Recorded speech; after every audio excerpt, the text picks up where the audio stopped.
pitää jatkaa vielä, kun on intoa. Tämä luonto tekee varmaan sen energian tässä. Olen miettinyt varmaan tässä ensi vuoden alussa järjestetään, ehkä Kassilan Teemu tulee mukaan, niin tällaisen uudistumiskurssin, koska mun järjellä Minnesota-malli ei oikein toteudu, ei oikein Amerikassakaan aina, siis kokonaisuudessa. Kyllä tämä alku ja tuonne 4., ehkä 5. askeleeseen asti toteutuu jollain tavalla, resurssit saisi olla paljon paremmat vielä. Mutta sitten siitä eteenpäin, niin kuin 6., 7., 8., 9. ja ennen kaikkea 10.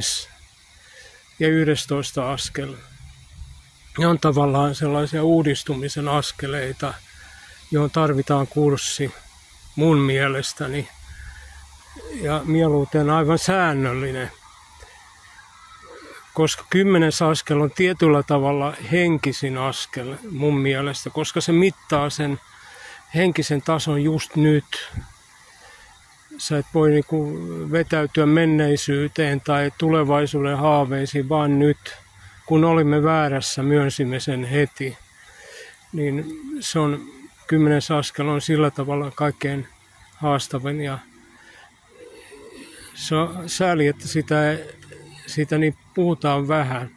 Samaten 11. askel on erittäin syventävä, hieno juttu, jossa voi sitä henkisyyttä, hengellisyyttä avarasti omalla tavallaan jokainen käydä läpi.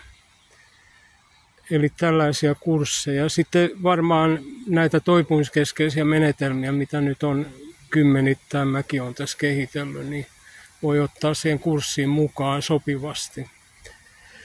Katsotaan, mitä saan aikaan, ja mä esittelen varmaan Teemulle ja yhdessä ehkä vedetään se sitten ja katsotaan millä tavalla vedetään.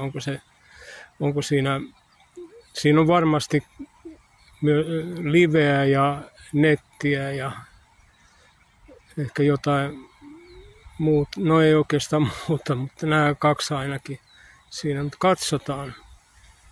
Jee.